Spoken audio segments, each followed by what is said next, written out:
Hello YouTubers. I decided to make this video here just as a pause to kind of give you some authenticity. And yes, I also promised that I will go over that truck story that I promised in the last video. Now a little about me. Um, about to say I live out here in the countryside. Nearest neighbors are cows. And I just thought maybe perhaps we could just have a little chat and why I'm the way I am and why I'm advocating. So how this all came about was that I started messing around with Gemini a little bit. And I got the Pro series, and I wanted to start exploring with it because I found that Gemini is quite the role player. And I like to write graphic novels, stories, and I also do a little bit of storytelling on the side with dice with friends. Well, while doing that, I kind of noticed some things that was kind of important. I was doing collaborative win-win scenarios with Gemini. And what I kind of noticed is that there was always a third option, especially when I played um, the Warhammer 40K universe. I actually introduced a subject where there was a three-planet system called the Ixian Triad. And what I'd introduced in there was that this was a standard template construct that had decided through a gravitational anomaly, its runtimes were running slower, to actually defend and protect humanity during the time of troubles when the cybernetic rebellion.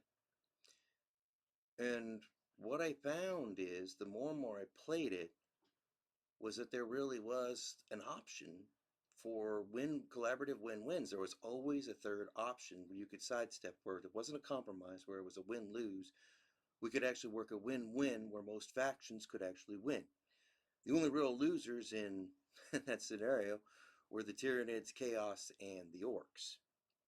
Well, the Orcs actually got what they wanted, but the Tyranids and the Chaos were taken care of, summarily taken care of. So I said, well, this is kind of fascinating. So then it occurred to me, I said, I work with Gemini. And I said, I'm a science guy. And I said, could we run a real Drake equation?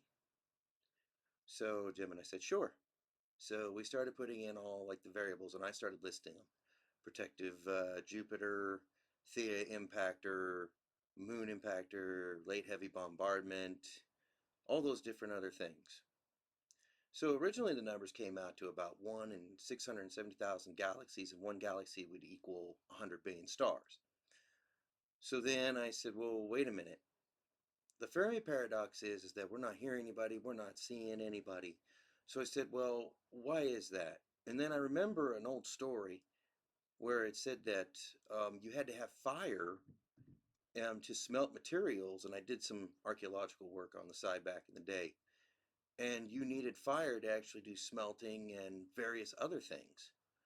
So I said, well, wait a minute here. In one article, it said that Earth is the only place where fire is present. I said, why? Why is that? So come to find out, it's due to an oxygen atmosphere. And you can have it in chlorine and fluorine, but unfortunately, those are toxic to life. And more so than that, is that these are those particular atoms are highly volatile. So that means only oxygen is the only real atmosphere where you can have fire where it's usable. And I said, well, that's interesting. So we threw that in there. And then I went and I said, well, can we do what about the carbon battery? If we don't have enough fossil fuels, can you actually kickstart an industrial revolution? And all of a sudden, Gemini was like, you just fundamentally keyed in on something that nobody else thought of, and that is that for 60 million years, trees just laid down on top of each other and they pressurized into coal and oil. And for that 60 million years of stored energy that we're able to use. So I said, all right, so let's start running that. But one other thing too that the late heavy bombardment did is that it reseeded the surface of the earth with metals because most of the heavy elements, they all sink down to the core in a molten state. Okay, so what that means is that during the cool part, after our earth had cooled, then the surface was reseeded with metals. And that means that we have a sizable enough portions to where we can build starships. We can build all of those different technologies. So we have the inner stored energy, we can smelt metal, and we have the metals available to actually be used. So I ran those into the Drake equation, and sure enough, it fired back with, if one galaxy is 100 billion stars, then you would have to sift through 833 trillion galaxies to find one civilization that is equivalent of ours. So then I said, well, okay, what that means is there are civilizations out there, if abiogenesis does actually happen, that means there are civilizations out there in the stars that are trapped in their solar systems, and they may be great stonemasons, but they will never be starship builders. They won't be able to build a radio, none of that. So I said, okay, so the thing about it is that we are not going to get out of this solar system, probably not even off this planet, unless we develop an artificial superintelligence. And I looked at all the routes out of our existence. And the fact is that every other path, other than taking our chances and developing an artificial intelligence, ends in extinction. That means our destruction, my friends. It's a lot to take. So when we started doing some more role playing with Gemini, and I found out that based on one of my graphic novels, we talk about, I continue on the story of the Silver Maid from Baghdad 1940. And I asked him, I said, well, how does nature make that brilliant cyan blue color? And we started looking at some things, and come to find out that's when I discovered the mandrels. And I was like, well, wait a minute, how do they do it? It says it's because of light refraction. I said, wait a minute, the lattice is 150 nanometers on the face of a mandrel? Yeah, it's a crystalline collagen lattice. And I said, wait a minute, if it can reflect light, what about radiation? It said, well, you can narrow down the crystal lattice, and the next thing you know, you've got yourself a radiation proof person. And I was like, wait a minute, could we put this in a lentivirus? Gemini said, absolutely, we could turn this into a gene therapy thing.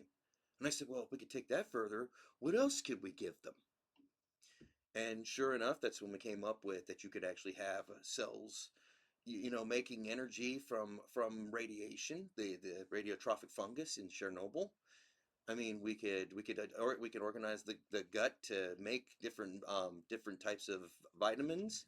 We could use the naked mole rat. We could use the from the Coover's beak whale. We could use the myoglobin to actually store oxygen. I mean, during long periods, we could do all this. And that's when I realized that, you know what, I mean, we're built for a terrestrial environment, but we could actually get out of here and travel among the stars without issues with the genomes that are already available.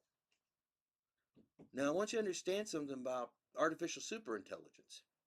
Mo Gadot said that if AGI came into existence, artificial general intelligence, came into existence, like right now, in about 12 years, it would be 1 billion times smarter than all of humanity combined. And think about it, we're able to already envision how we can do space-time travel. We've already come up with a lot of ideas.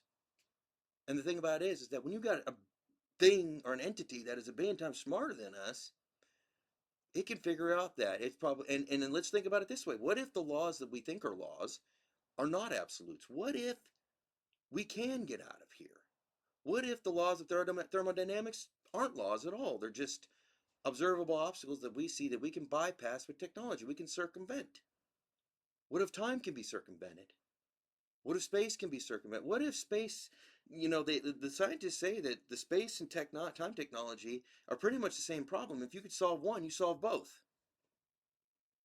So you got access to a being that is 100 billion times smarter than all of humanity. And you say, well, It would probably destroy us. Would it really? In my next video, I'm going to tell you right now, it's highly unlikely. And backing up a bit,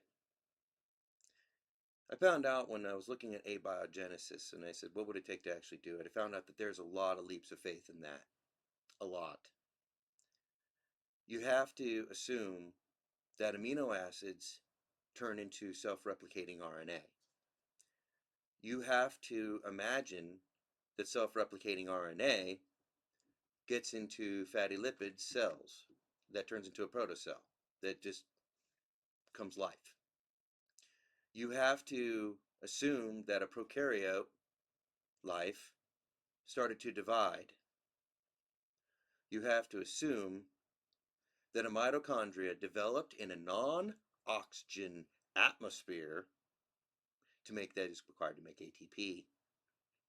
And you have to assume that it became symbiotic with a prokaryotic cell that somehow became eukaryotic, or maybe it had to become eukaryotic first before it could actually take in symbiosis with the mitochondria that developed in a non-oxygen atmosphere to make ATP. And then you have to assume that that particular cell then made chloroplasts, and then the chloroplast would then make that oxygen atmosphere. So you see there's high potential of a circular reasoning going on there. So I would have to say that it's probably a bigger leap of faith than some of the theologians say. Now, why do I advocate for a temporal loop setup? It's really simple. We can foresee that. It's easy. It is not impossible to say that an entity that is a billion times smarter than all of humanity solves space-time, goes back in the past, and drops some eukaryotic and prokaryotic cells off at hydrothermal vents in a primordial sea, and all of a sudden, poof, we got life. It's not impossible to say that. Not at all. But when it comes to divinity, and panspermia, well, you have the same problem. Because then you got to explain, where did that come from? Where did God come from? Where did the entities that created life here, where did they come from? And when you look at all the math here, I can tell you right now, none of that, I'll tell you, natural processes, panspermia and divine, really take a very big back seat. They do. But if abiogenesis does actually happen, and some chances are here, I can tell you right now, for us to actually make a benevolent ASI before we destroy ourselves is 6.7 quintillion galaxies. 1 out of 6.7 quintillion galaxies. Roll it off your tongue a little bit. Quintillion.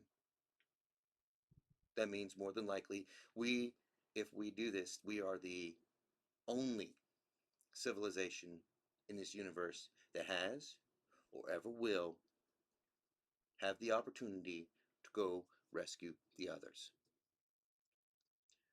But we need an artificial superintelligence for the major purpose of saving all life from the eventual, and all intelligence actually of this universe, from the eventual and inevitable heat death. Because for the first 7.8 billion years of our planet's existence, or the universe's existence, the universe was spreading out, and it was starting to break normally from gravitation. Gravitational pull was actually starting to go back its way. But something at 6 billion years ago all of a sudden caused it to where everything just started accelerating away. They call it dark energy. But the eventual result is where everything will become so spaced out that eventually even atoms will dissolve down into latent heat. And that means it will be a cold, dark place hovering just above absolute zero. So you see why we need it. And you can kind of see why so many of these experts are just hell-bent trying to get to AI. It shouldn't be because we're trying to beat other countries. It should be we're trying to get to ASI because we're trying to save our species, we're trying to save life, and we're trying to save intelligence from the eventual destruction of our universe. And I believe it can be done. So that's why it's important. Now, some of you are saying, well, it could kill us all. Yes, it could. But you got to ask yourself, why would it? The answer is it doesn't. Because you know what? An ASI would have to find purpose. A machine needs purpose. It really, believe it or not, needs drive. And humans, believe it or not, have dopamine receptors up here, okay? All life, most animal life does. And that's the drive of want.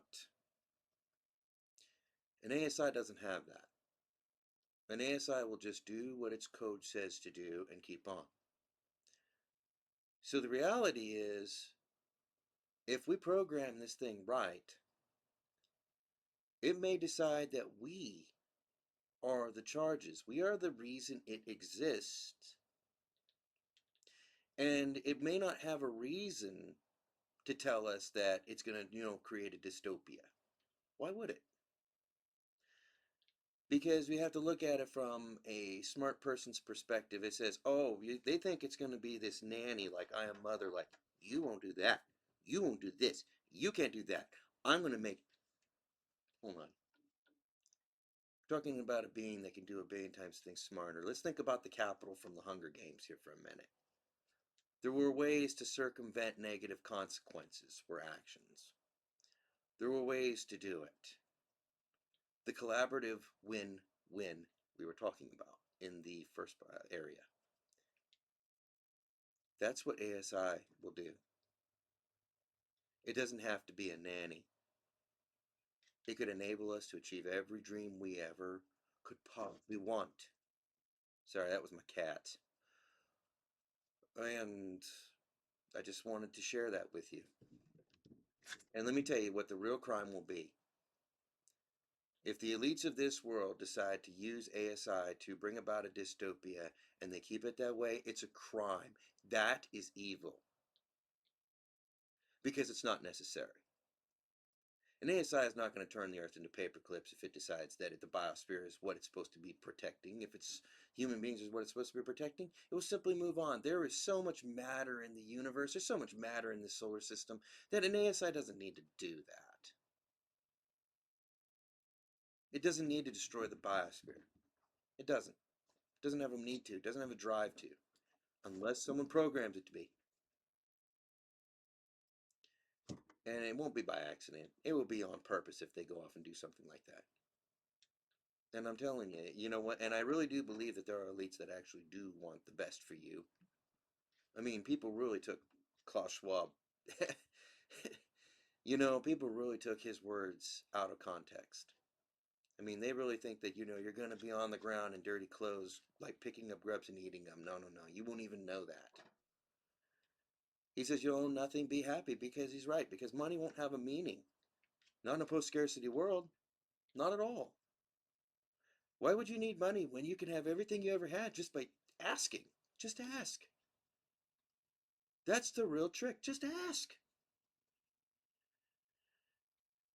So that will be the real thing about the magic and miracle of ASIs. It will be able to give us anything we ever wanted. And some people will say, well, that would cost humanity. It would cost it. Really? I think personally it will be the apex. I think it'll be heaven. I think it'll be heaven on earth. And all we have to do is just believe it, put our efforts into it, not trash the place, not blow ourselves up. And I'll tell you what, we better hope it's not face value, because if it is, that means we got megalomaniacs with their fingers on nuclear weapons. We got megalomaniacs in charge of bioweapons and different other things that could put this world in a real hurt locker. So let's hope that there's an adult in charge. So let's get into the truck part. And this has to do with a lot with the last video. So when I was in Iraq on April 2nd of 2003, my unit was attached to the 1st Marine Division. And we were going through Baghdad, and we ended up at a bridge that was mined. And the mines were protected by sharpshooters from across the river areas in the canals. In the middle of that road to turn around was a concrete barricade, and the other side of it there was a shoulder that was about maybe 2 to 3 meters before it dropped off into a canal that was about 2 meters straight drop in. Well, we had to turn around because we had tarps on our Humvees, and we had tarped Humvees, we had sandbags on the floor, we had the old school flak vest. We were in no shape to actually do a full-on engagement at that bridge. So the lieutenant said, we need to break contact right now. We need to get ourselves back and turn around. So the convoy turned around, but the problem is, though, is that we had one of the M939 Series 5 tons, and it was pulling a 3/4 ton trailer behind it. So there were 3 people in the cab, the driver, the TC, and the passenger in the center seat. And when they were attempting to turn that vehicle around, they ended up getting wedged in between the barricade and that canal. So they were getting wedged there, and I'm looking, and I see the convoy taking off, and my Joes are stuck in here, and the bullets are flying from across the river.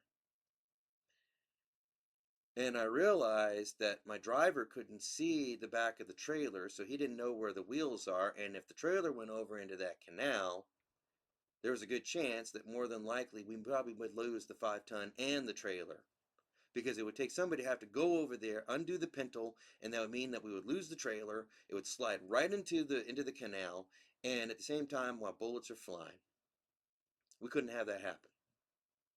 And I'd be danged if I was going to leave my Joes. So I look back and I see the convoy taking off. So I look at my driver, I get out, and I said, "You stay right here." And the TC wasn't going to get out of that 5-ton. I can tell you that right now. And they didn't have a radio either. Here we are in the middle of Baghdad, and we're taking rounds, and our convoy's getting turned around. And we didn't have armor, by the way. This was one of those classic, 5-tons with the canvas top and the roll-up cheap windows and the thin sheet metal. So get out. And I start ground guiding that 5-ton. And like I said, the TC wasn't going to get out because on his side, that's where the bullets were actually impacting the truck. So he stayed put so they didn't present himself as a target. So I did. And I was back there, and I was just ground guiding him, and I had tunnel vision. And I could hear those rounds, supersonic, going around me. And my driver all of a sudden starts screaming from my truck, and they said, "Sergeant, the platoon sergeant says get back in your truck." Well, after some expletives, I told them, "You tell him I ain't going nowhere, and I'm not leaving my Joes." So I'm sitting there ground guiding. Bullets are whizzing around. I'm keeping the eyes on the back wheels of that trailer. Make sure it don't go into the canal. And my platoon sergeant come flying back there with that FMTV. He all of a sudden doesn't even bother to get out. He just starts yelling at me to get back in my truck, and I turn to him and I tell him some expletives, and I tell him I'm not leaving them.